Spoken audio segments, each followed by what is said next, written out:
8번째, 학교생활기록부 완전 정복이라는 주제로 말씀드리겠습니다. 77페이지를 함께 보시겠습니다. 학교폭력 조치사항 기록 시 유의사항입니다. 학교폭력 관련 피해 학생 조치사항은 입력하지 않습니다. 즉 학교폭력 조치사항은 가해 학생의 조치사항만 학교생활기록부에 기재하게 되는 겁니다. 또한 학적 변동, 예를 들면 전출이라든가 자퇴 등의 경우 학교폭력 조치사항을 입력한 후에 학적 처리를 해야 합니다. 심의위원회가 가해 학생 조치를 병과한 경우에 병과된 조치사항 모두 학교생활기록부에 해당 영역에 입력해야 합니다. 예를 들면 4호 조치와 8호 조치가 내려졌을 경우에는 4호와 8호를 모두 학교생활기록부에 입력해야 합니다. 법률 제17조 제3항에 따라 가해 학생이 교육감이 정한 기관에서 특별교육을 이수하거나 심리치료를 받은 사실은 기재하지 않습니다. 법률 제17조 제3항이라는 것은 부과된 특별교육을 말합니다. 즉 조치로서의 특별교육이 아니라 부과된 특별교육은 학교생활기록부에 기재하지 않습니다. 조치 결정 일자는 심의위원회의 조치 요청에 대해 교육장이 조치를 결정한 날을 의미합니다. 이때 조치를 결정한 날은 교육지원청의 내부 결재일을 의미합니다. 또한 행정심판, 행정소송이 청구된 경우에는 조치사항을 먼저 입력합니다. 그리고 향후 조치가 변경될 경우에는 결정일자 등은 변경하지 않고 조치사항만 수정하게 됩니다. 학적이 정지된 자가 조치를 받은 경우에는 당해 학년도의 경우 학적 반영 취소 후에 학교폭력 조치사항을 입력하고 이전 학년의 경우에는 정정대장을 통해서 기록합니다. 또한 학적이 정지된 자가 복교할 당시에 중복기간 동안 해당 학년의 학교폭력 가해 학생에 대한 조치사항이 입력되어 있는 경우 학교폭력 가해 조치사항이 입력된 내용은 그대로 유지합니다. 77페이지 하단에 학교폭력 가해 학생 조치 제1호, 제2호, 제3호 조건부 기재 유보 내용이 담겨 있습니다. 이 조건부 기재 유보는 최근 개정된 학교폭력 예방법의 중요한 부분 중 하나입니다. 법률 제17조 제1항 제1호부터 제3호까지에 따른 조치사항에 관한 내용을 적어야 하는 경우는 다음 각호의 어느 하나에 해당하는 경우로 한정한다. 그러니까 이 하단에 있는 두 가지에 해당되지 않으면 1호, 2호, 3호 조치는 기재를 유보한다는 의미가 되겠죠. 자, 어떤 경우에 기재하느냐? 해당 학생이 법률 제17조 제1항 제1호부터 제3호까지에 따른 조치사항을 이행하지 않은 경우입니다. 즉 제1호, 제2호, 제3호는 조건부 기재 유보를 하지만 이 조치사항을 이행하지 않으면 기재 유보가 아니라 기재를 한다는 의미가 되겠죠. 해당 학생이 법률 제17조 제1항 제1호부터 제3호까지에 따른 조치를 받은 후에 동일 학교급에 재학하는 동안 초등학생인 경우에는 그 조치를 받은 날로부터 3년 이내의 범위에서 동일 학교급에 재학하는 동안 다른 학교폭력 사건으로 같은 조 제1항의 조치를 받은 경우로 그 다른 학교폭력 사건으로 받은 법률 제17조 제1항 제1호부터 제3호까지에 따른 조치사항에 관한 내용도 함께 적어야 합니다. 즉 동일 학교급에 재학하는 동안 2번 이상의 조치를 받았을 경우에는 조건부 기재 유보가 되지 않는다라는 내용이 되겠습니다. 또한 심의위원회가 정한 이행기간 내에 조치사항을 이행하지 않을 때 조치사항을 기재하고 조치사항을 이행하여도, 그러니까 뒤늦게 조치사항을 이행하여도 기재 내용은 유지를 합니다. 아울러 한 가지 더 말씀을 드리면, 기재 유보사항은 학교폭력 가해 학생 조치 조건부 기재 유보관리대장에 기재를 해서 소속 학교에서 관리 보유합니다. 그리고 이 학생이 전출을 갈 경우에는 전출교에서 전입교로 기재 유보된 사항을 반드시 통보해 주어야 합니다. 79페이지 상단의 표를 보시겠습니다.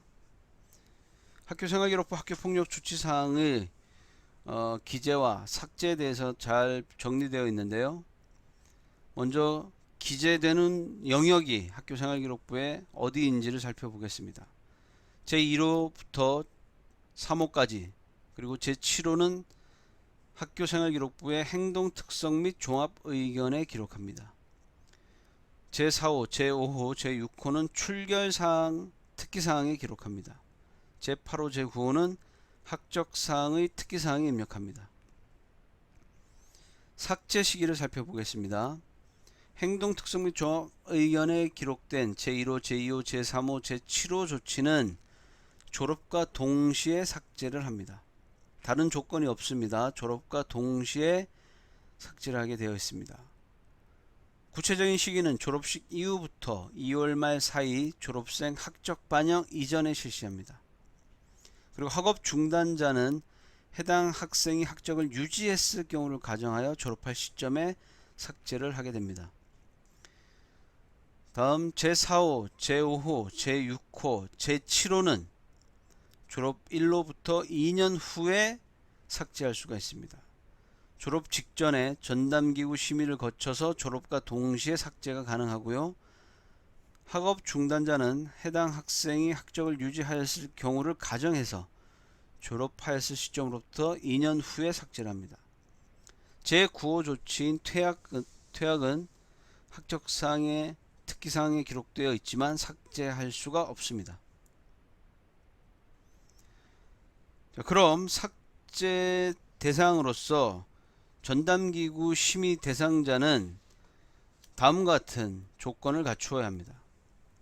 첫 번째, 다른 사안으로 가해 학생 조치를 받은 사실이 없어야 합니다. 이때 다른 사안이라는 것은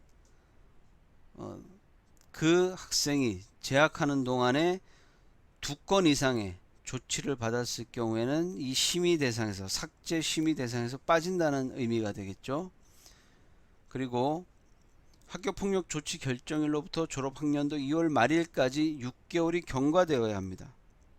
예를 들면 중학교 3학년일 경우에 9월 1일 이후에 가해 학생 조치를 받았다면 이 학생은 삭제를 위한 심의가 불가능하게 되는 거죠. 왜 그러냐면 2월 말일까지 6개월이 경과되지 않기 때문에 그렇습니다. 따라서 9월 1일자 이후로 중학교 3학년 또는 고등학교 3학년 학생이 가해 학생 조치를 받았다면 그 조치사항은 삭제 심의 대상이 되지 않습니다.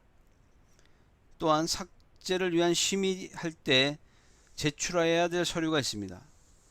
담임교사 의견서, 가해 학생 특별교육 이수증, 학부모 특별교육 이수증, 자필로 작성한 자기 의견서 등을 심의 자료로 제출해야 합니다. 81페이지 함께 보시겠습니다. 조치에 따른 불복 절차로 행정심판과 행정소송이 가능합니다. 행정심판은 피해 학생 또는 그 보호자가 교육장애 조치, 법률 제16조 제1항 각호, 이 법률 제16조 제1항 각호는 피해 학생에 대한 보호 조치입니다. 그 다음 제17조 제1항 각호, 제17조 제1항 각호는 가해 학생에 대한 조치입니다. 즉 피해 학생 및 그 보호자는 자신이 받은 피해 학생의 보호 조치와 또 가해 학생이 받은 가해 학생의 조치 모두에 대해서 불복하여 행정심판을 제기할 수가 있습니다.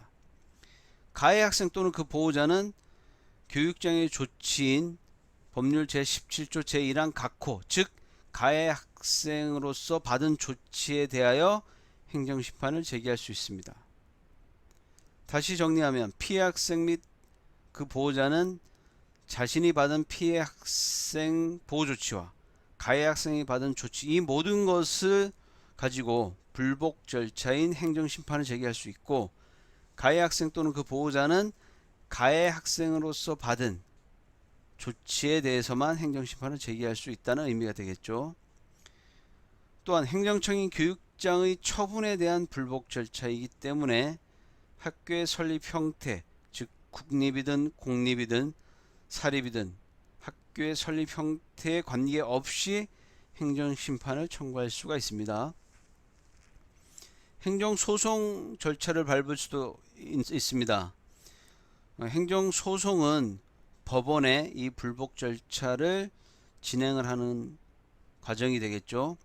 따라서 교육장의 조치에 대해 이의가 있는 당사자는 행정심판을 거치지 않고 바로 행정소송을 제기할 수도 있습니다. 지금까지 학교폭력 조치사항에 대한 학교생활기록부 기재에 대해서 말씀드렸습니다. 감사합니다.